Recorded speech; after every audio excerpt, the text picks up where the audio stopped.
Hey, what's up, everybody? Hunter Otis here with Tim Uchak and Simplify to Multiply and the Perfect Week coaching program. I have Spencer here on the call with me. How you doing, Spencer? Doing good today. Thanks. Yeah, we were just chatting before the call, and Spencer actually, when I reached out to him, he said, "Well, I still have a lot of work to do." So, and so Spencer, I'm excited to speak with you. And Spencer's a humble guy, and knows he's got work still yet to do. But one of the biggest principles we talk about in the program is that progress over perfection, right? And the reality is that you've made progress and have gotten some cool results, and it's always a work in progress. So I Yeah, look, for sure. I yeah, I've been looking for the end. Like this should be the perfect, right? It's a perfect week. Everything right, should be perfect, and business should end at some point. No, right, I'm joking. I've made a lot of progress in the past year and a half. Stuff that I think I was kind of searching for before I started the program, and it kind of has made it tangible and measurable, and I can look back from where I was at to where I'm at now, and it's huge progress. And it's the whole progress over perfection is reiterated over and over and over. And right. if you add up all the little things that you do over time, you look back and there's huge progress to be made. So yeah, it's been good. I just feel like I have a long ways to go. Yeah. Well, it's cool, right? That's it's a process of becoming and transformation that continually happens, and there's really no destination, right? And that's something that we talk about is it's just, there's the next thing, the next thing, the next thing. And because there's really no destinations and there's always more work to be done, we have to make sure that we're able to find fulfillment now in the process as we do the work. Yeah, Otherwise, we're never going to fully arrive. And if we don't make the fulfillment piece a priority now, it just never really happens. yeah. Well said. Yeah, well, I'm excited to speak with you. I just really appreciate you taking the time out of your day and hopping on. And the hope is, that somebody watching can get some value out of it, and we can help another person, help another business. So thank you.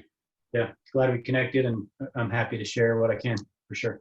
Cool. Well, why don't you jump in? Just introduce yourself and your business. What do you do? And what's obviously we're talking about. We've got families and all of that. So tell us about your family just briefly, and then we'll go from there. Okay, good deal. So as Hunter said, my name is Spencer Townsend. I'm born and raised in Salt Lake City, Utah area, just outside there. I live in Lehi, Utah. And my brother started a home exterior business in 1998. I was in high school and I started working for him. And I basically have done home exteriors my whole career, if you'll say. Um, my brother decided to move to Wyoming, have a little slower pace of life. He got sick of the rat race. I'd say that being self-employed just burnt him to the end, and he wanted to get out of the big city and move to Wyoming. So I ended up buying his business out in 2007. Hmm. At the time, I was newlywed. I had, well, I guess I'd been married for 3 years, but I'll call that newlywed. I had one kid at the time, and that was in 2007. So 2008, 2009 rolled around. We went through recession years, and at the time, we focused our business. We had the luxury of just doing rain gutters. So rather than just doing, that's all we needed to do to stay busy. We didn't have to do soffit and fascia siding out the whole exterior homes. We were really niche into rain gutters, and so Yeah. I learned a lot. 2008, 2009. I took some coaching sessions during that time, and I'm not sure that I was ready for coaching at that point. If looking back on that time, all the things I was being taught were just way beyond where I was at the time. I felt like it was, I implemented things over the next 10 years, probably from that point on. But through that time, we started marketing and started doing a lot of retail, just homeowner business or homeowners and businesses that they would find us on the internet, and we'd go out to their house and do work for them. Hmm. I had 4 more kids through that time, so I have 5 kids in total. Nice. Hobbies, I love to, in the wintertime, I love to snowmobile and ski. And in the summertime, we love boating as a family. We do that a lot. And we've got a fifth wheel RV, so we try to find time to go and camp and kind of disconnect and find places that we don't have cell phone service, just to relax. Yeah, awesome. So that's a little bit about myself. My business, when I bought my brother out, we had 6 employees, and today we have 3 locations across the Wasatch Front, and we've got about 45 employees. So that's Wow. where we're at today. Yeah, awesome. So then why don't you jump in and tell us, so when did you jump in and start working with Tim? So how long has it been? And then what were things like before? So where did you have the 3 locations then? Has that been a change since you jumped in? Where were the problem areas? Like what was a day in your life like at the time that ultimately made you reach out to Tim for some help? Yeah. So I did have 3 locations. I've been with the program for about a year and a half. And again, I'd tried some coaching in the past. I was actually looking into other things like strategic coach here.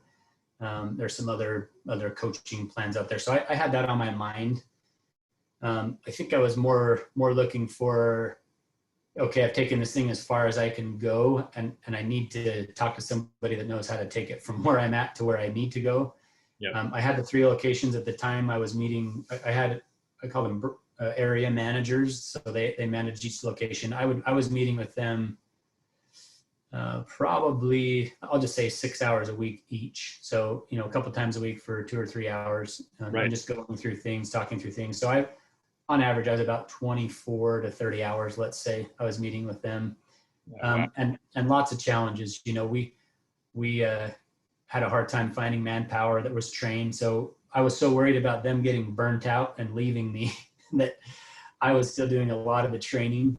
I was out on a truck 4 days out of 5, whether it's putting out fires, training installers, keeping contractors happy because to get to them a little bit quicker, just maintaining relationships. And so I was really involved with the day-to-day, and I was having a hard time breaking out of that mold of I'm the classic scenario of going from a technician to entrepreneur to owner. And I read the E-Myth. I'm sure a lot of other people have.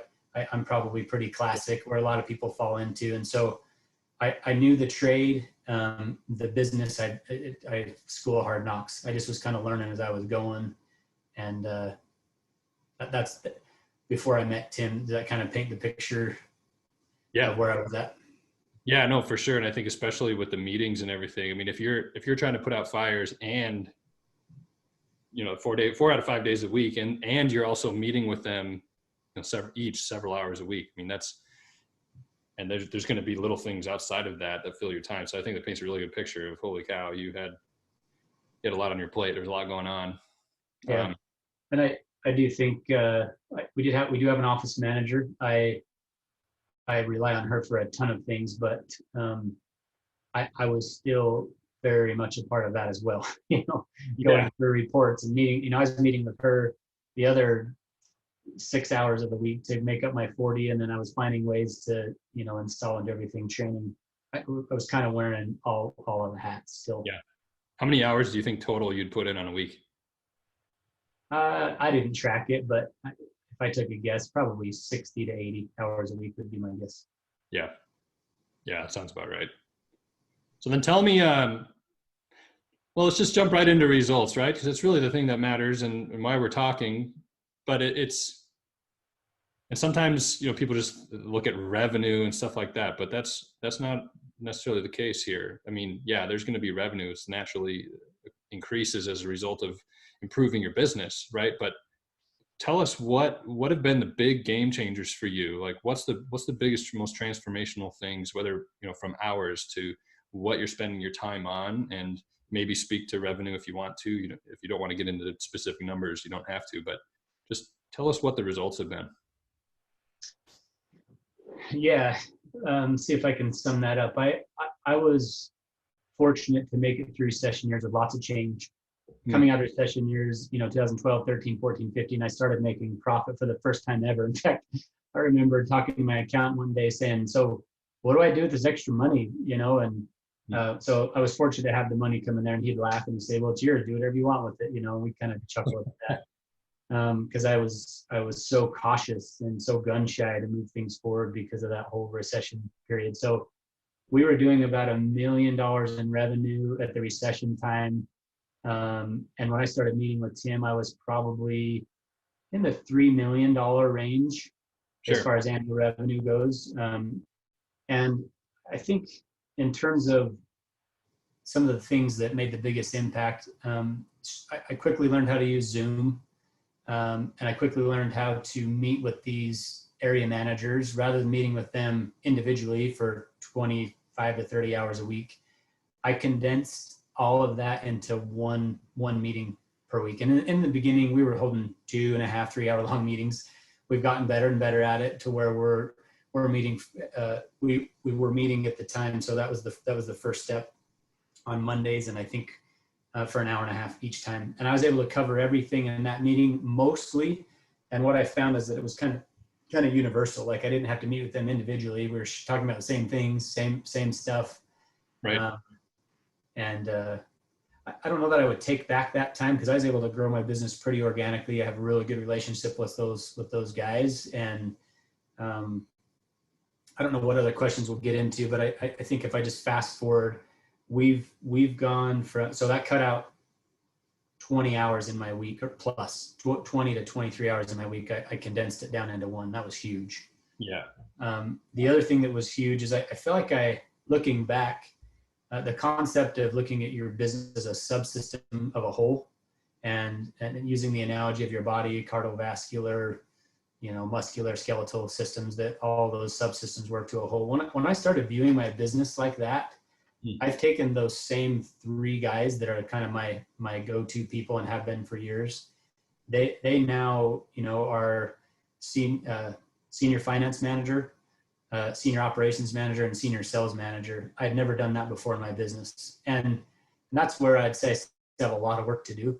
But, my senior operations manager, who used to be that branch guy, he now runs the three areas and holds weekly meetings and meeting with them. The senior sales manager is meeting with our 8 sales guys on a weekly basis. And so I've really decentralized my operations from me doing all the training, working and meeting and with all the area managers. And I've started looking at my business as a subsystem of the whole. Those two things are probably the largest transformation that we've had. And it's totally changed the way that we do things. Yeah. It's what I was looking for of how do I run my business? How do I transfer from operator to owner and still have, some control or understand where things are at. I was always really nervous to do that. One, for money, didn't know how that looked financially, how that affected things. And two, just having an insecurity about my business of, what's going on a day-to-day basis. So. Yeah.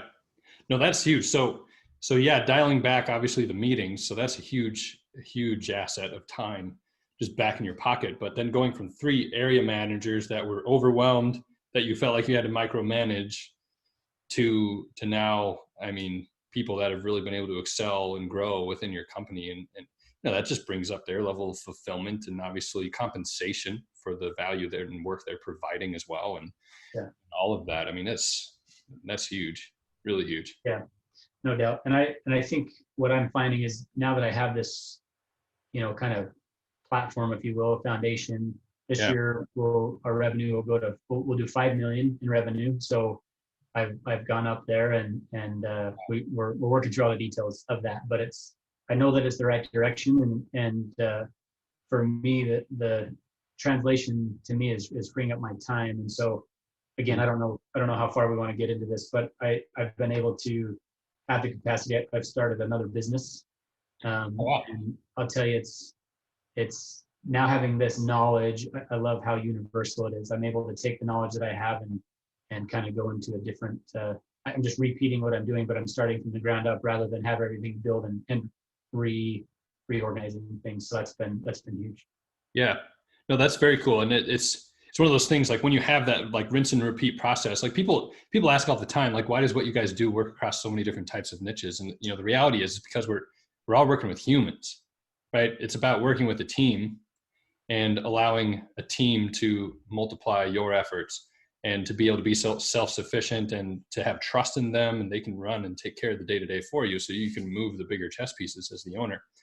But it's cool because once you get it working in one business, same exact process for setting it up in another. I mean, maybe some of the day-to-day operational processes may be different based on the difference of the niche or whatever. But whether you're opening a new location for the same business or opening a new business altogether, it all works the same. And so that's really, really powerful. So yeah, why don't you tell us a little bit about the new business? What's going on there?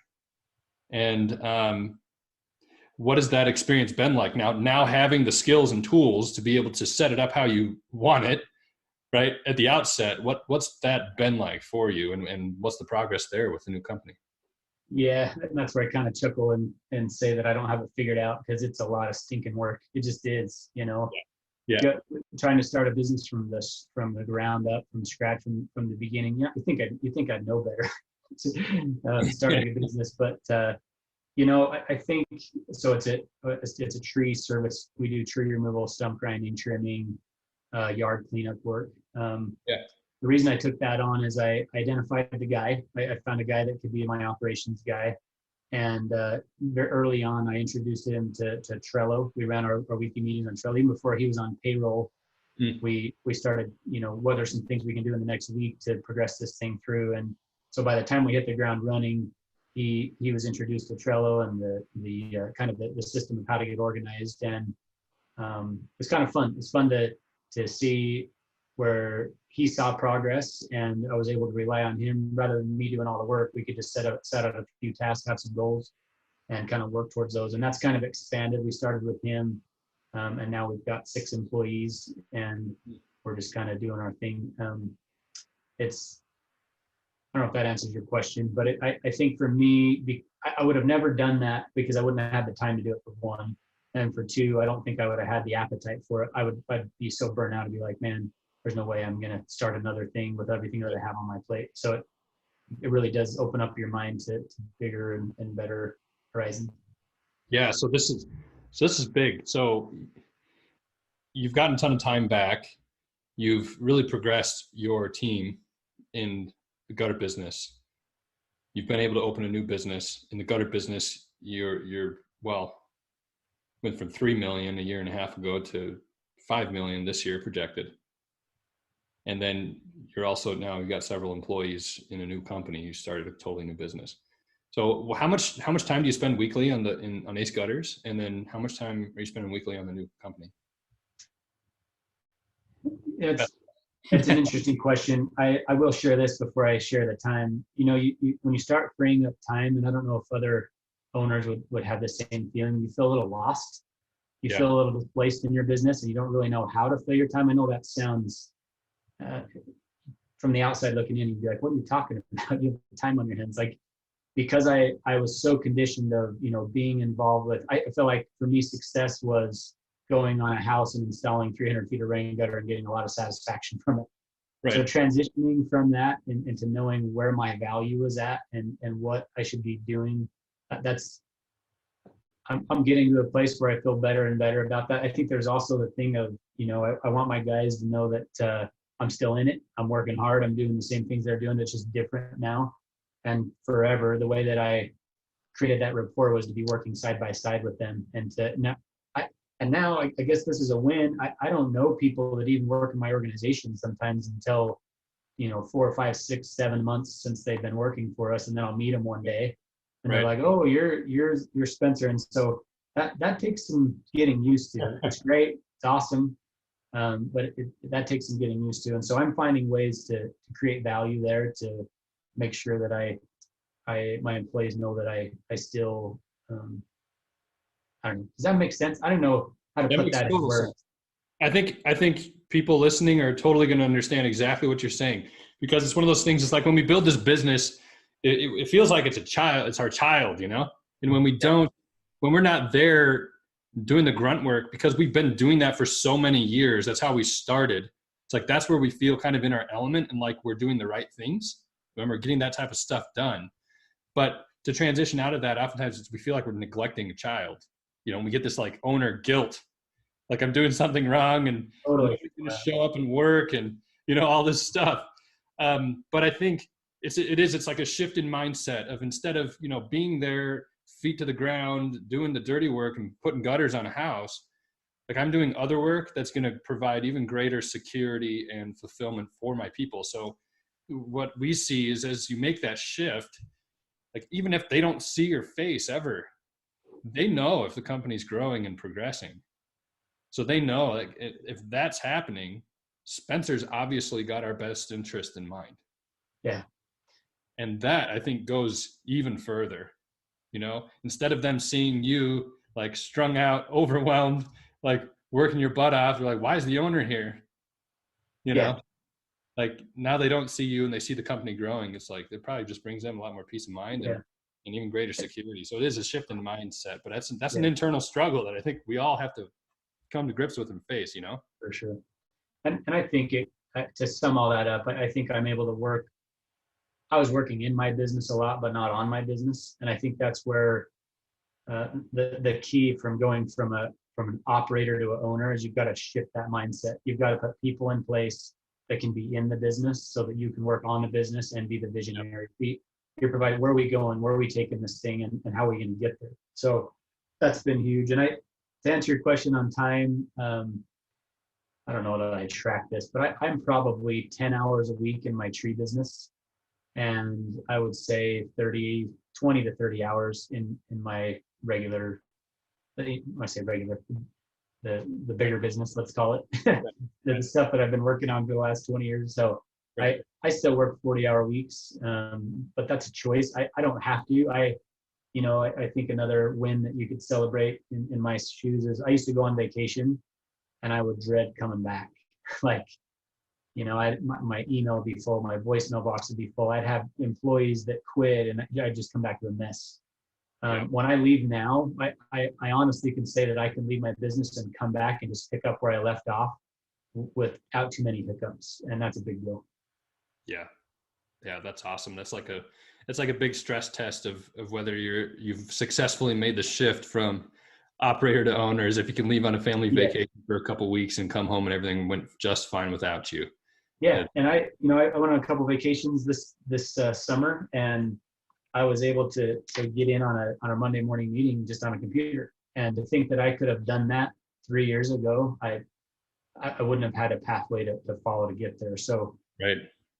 That's been a big deal. And the reason why I'm not getting calls is I've got people in place now that are making decisions, that are doing the day-to-day, that are in the business, so that I don't have to be. So yeah, that feels good. Yeah, having people that you can trust, that are competent and capable, that are empowered to really handle business, take care of business, so to speak.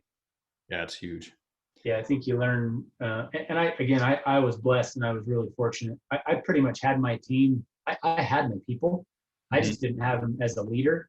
I didn't know how to lead them and how to help them make decisions, how to help them empower them to do what they do. And now that that's happened, because they've been with me for so long, that's been a transition. But I would say that our employees as a whole, especially the people that have been with me for a long time, are in a better position now than they've ever been, and they feel a part of something bigger. They feel like they've got vested interest, and they're making decisions, and that's changed our culture in our business place.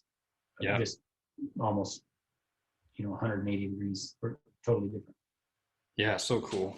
What would your wife say about the changes that have happened in the last year and a half? What's your opinion on all this?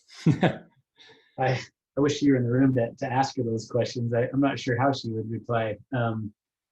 I would say that if you were to ask her that question, I don't know that my stress level is less. I still have a lot of stress, but my time is more available. If I've got I coach my kids in baseball and soccer, and I'm on time to those games all the time. And in times past, I'm on a job, I got to get it done.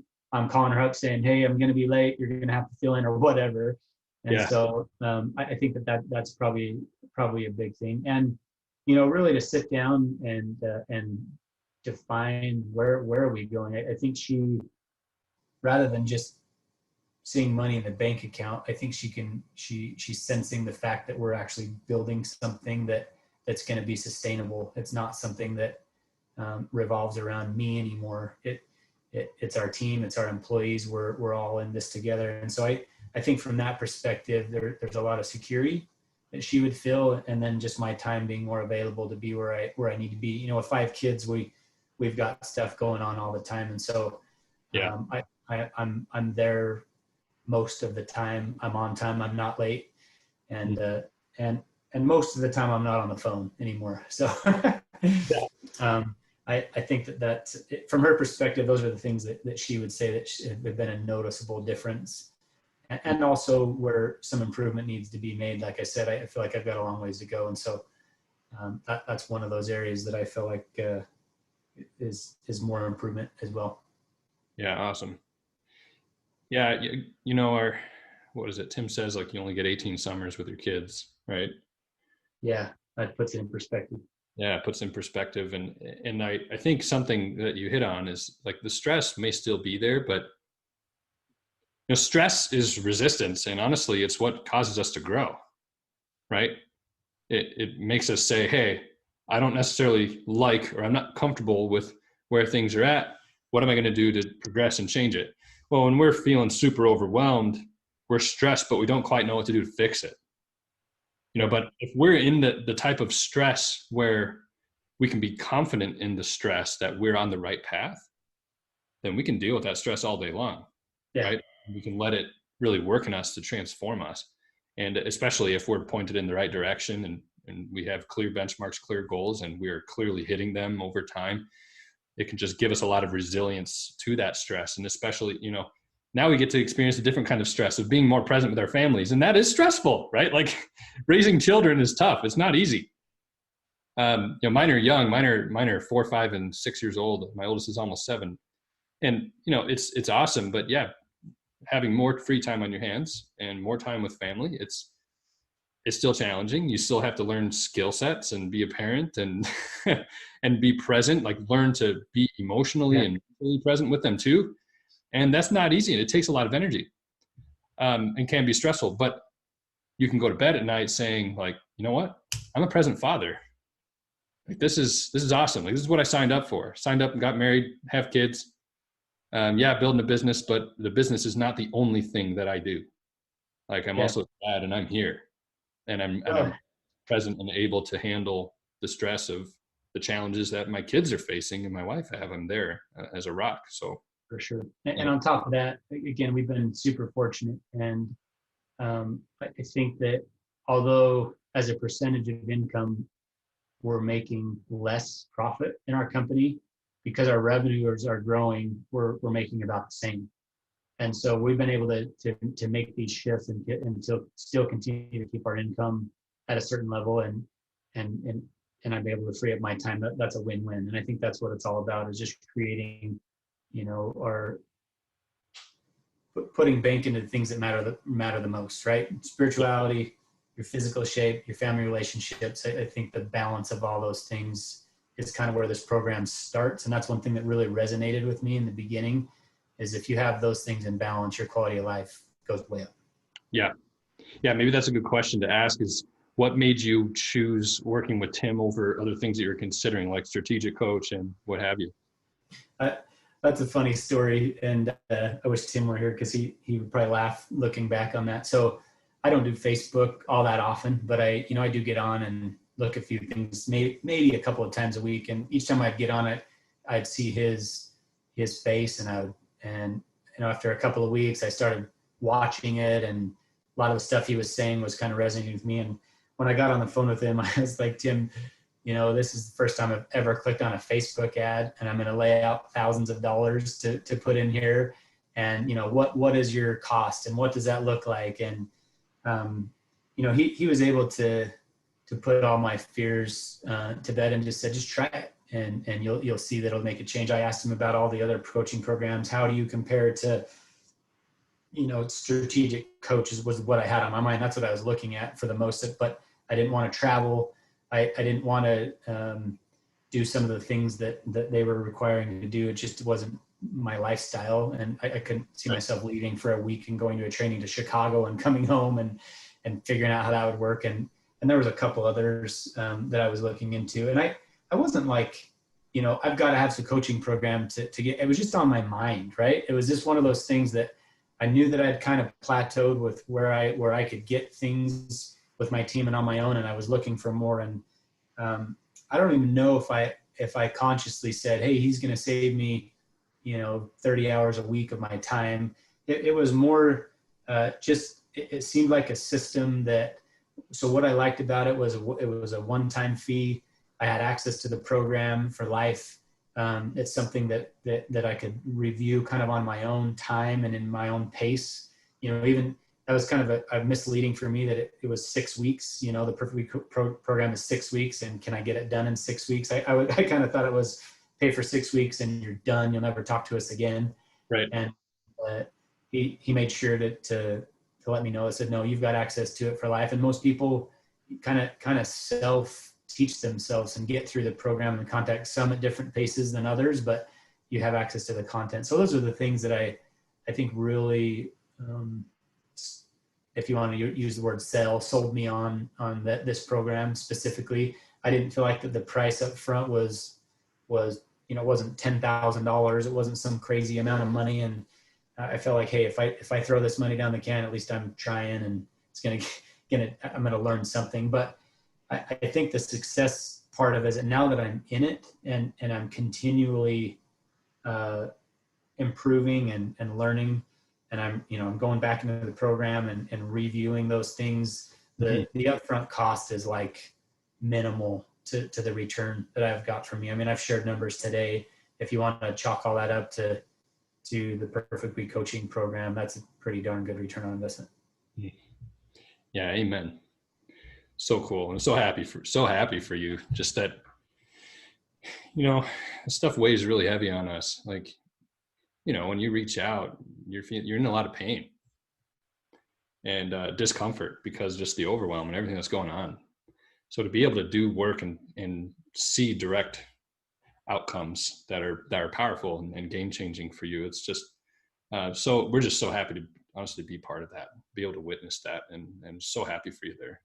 Yeah. So I guess, well, is there anything that, like, when you jumped in, so that was your picture before hopping in, but when you did finally get engaged, was there anything that was like surprising to you, or like that was beneficial that you're like, whoa, I wasn't expecting this? Is there anything like that stood out to you?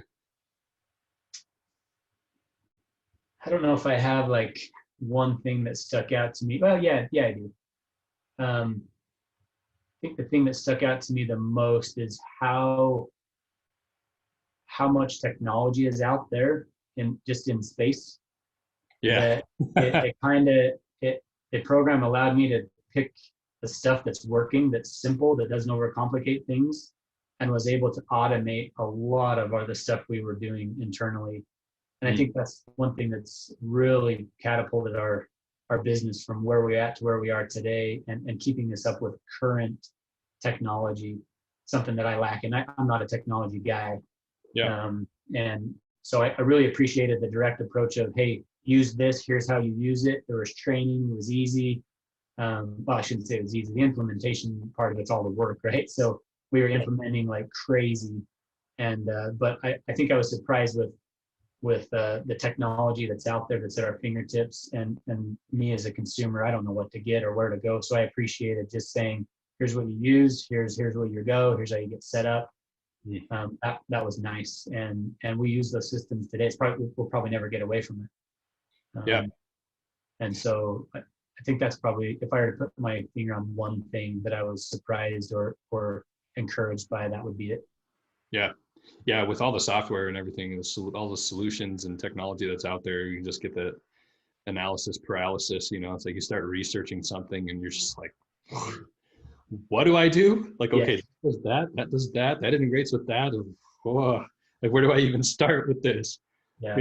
Yeah. The web. And I think I appreciated, that's where Tim has created something of value. He's put in the work, he's put in the time, he runs 6 businesses, he's been to Japan, he studied Toyota. Like, I feel like you take a guy like that really has put some effort into what systems work best, and now he's got a program out there that teach everybody else to do it. So Yeah. I appreciated him sharing his knowledge and just saying these are the things that work. And he always has the approach of, don't overcomplicate it. It's the things that are simple that people use is he'll say that in our organizations, that's what we found works the best, is keep it simple. Yeah. And for me, I would say I would agree with that. And so having that knowledge from somebody that has done his homework and has really figured out systems, I think that sets you apart from other guys that don't know how to do systems, that don't know how to do processes and document them and all those things. Yeah. Yeah. What has it been like with the whole COVID situation? What has it been like for you? Like, what's your experience been? And as far as business goes, things slow down, things speed up. How have you dealt with the uncertainty? And has the program been helpful for you during that time, getting through that? Well, certainly meeting remotely is huge. Like before this thing, we were not, I mean, I just was, okay, let's take a step back. Before I met the Perfect Week program and Tim and all those things, we were not doing anything remotely at all. So I felt like getting set up on Zoom and having weekly meetings, we didn't really skip a beat with that because we didn't have to be in the office to meet. We could do it from home. Yeah. And actually, I've taken that and back to your question on how often do you work or how many hours you work in your business. I only go into the office one day a week. Everything else is done from my home office. Yeah. So, I'm still working 30 to 40 hours a week, but a lot of that's from my home office. I thought I would never be able to do that. So that's a big deal. It's helped us through that. As far as our business goes, being in construction in Utah, things are really good economically that way. So home construction stayed strong, home remodeling stayed strong. In fact, we've even had an increase, and that's part of our revenue increasing this year. Is people are at home, they're doing home projects. But for us to execute that and do it in a way that's remotely, that's probably the one thing that I could say that without this, I don't know, maybe we would have learned it, but we just would have been on Zoom and not had very productive meetings. We can get on Zoom, having a set agenda, same place, same time, following up on things. I love the concept of half-built bridges. We had tons of half-built bridges before now, and I feel like we're connecting those every week. And it's because of the program that we're on. And I give Perfect Week all the credit for that. Wow. Yeah, that's really cool. When the world goes into total chaos and all of a sudden everybody has to operate their businesses totally differently than what they have been. Yeah. That's powerful to be able to get those things in place months before this all took place so that you could just pivot and shift. Yeah. That's a big deal. I'm probably not even understanding how big of a game changer that was for me, given the timing. Like I just had learned how to do all of it, and then COVID hit, and it was just seamless. We kept going. Yeah, so cool, super cool. Yeah. So, what would you say? Like, if somebody was on the fence with this, let's say somebody's watching this video and they're trying to decide whether they should do this or strategic coach or something else, kind of like what you did, what would your advice be to them, to somebody that's not sure if they should jump in or not? I've had a few people reach out to me that know I'm doing the Perfect Week coaching system, and I don't know if they've bought or not, but actually had another ring gutter company reach out to me from like back east or something, and he called and got my opinion on it, which is cool. I'm connecting with people outside of my local market, and I hope to stay in contact with people like that because we can share ideas and stuff. But I think I would just keep it as simple as the upfront investment is minimal to the knowledge that you gain, and this is not a fly by night. How do you say? I don't even know how to put that into words. It's something that you're learning skills, and you're implementing things that are going to last your business. It'll transform everything that you're doing now and bring you up to speed to where you need to be in your business. And I think people could be charging way more than this, but I don't know if people would see value in it until they get in the system and start working towards things. And so I think I just keep it simple and say that it's a small investment for what you learn and where you can take your business. And I also think that just the idea of freeing up your time so that you can do other things, whatever that is worth investing in the program. As far as why not other programs, I feel like I really like the online approach of having a portal you log into. Everything's recorded. You take it at your own time. I've kind of hit on this during our interview today, but Yeah. you can take everything at your own pace. It's not you're not getting pressure. It's not. I think in coaching that I've done in the past, you're like hitting benchmarks every week, and you have to keep up. And I was drowning in that. I was swimming. I didn't feel like I was getting a lot of knowledge. A lot of it was over my head, and so the weekly coaching calls that you get, if you get stuck or hung up on things, is nice. But just having access to that online portal, and if you watch a video 5 times until you get it, you can, and that's okay. And so a little bit all over the place on that answer, but those are some of the things that I would be saying to people that are on the fence. Yeah, no, that's great. Yeah, I guess, is there anything else that's, any other major benefits, anything else that stood out to you that maybe we haven't covered that you want to share? If not, totally fine. Yeah. I think we've covered a lot in our interview today. I guess just, I don't get an opportunity to thank you guys, Tim specifically, and his team. I think there's thanks to be given. Just thanks for putting this program out there and allowing the opportunity for me to get in and work through it. I feel like I got a long ways to go, but I'm excited for the future. We're going to continue to work this thing through and keep getting better and better and better. And so that's exciting for me. And just thank you guys for the opportunity and sticking with it, following up, and being there when we need help, and allowing us to kind of take our own course on our path in the future. So thank you. Yeah, no problem. I'll definitely pass it along to Tim for sure, because he's been really engaged with you through this process. So that'll mean a lot to him. Yeah, man. I mean, 3 million to 5 million in the one business. You've started a totally new company, 60 to 80 hours a week to 40 hours a week. That's with both businesses. Yeah. Or less, and then you could work less if you wanted, but you're putting in 40 because you want to, and you want to keep building. But working on the right things, you got a team that's taking care of all the day-to-day operations. You can leave if you want to. I mean, the list goes on and on and on. More time with your family. It's just wow, so cool to see. And I'm just grateful to be able to be a part of that, be able to share and have this conversation with you about it. So thank you for your time. And anything else before I let you go and let you get on with your day? Yeah, no, I think we're good. Thanks for the chance. All right, man. Yeah, when we end the call here, we'll just disconnect, and you just have a great rest of your day. It's Wednesday, so good rest of your week, good weekend when it comes, and hold that family close. Okay, thanks. All right, man. Take care of yourself.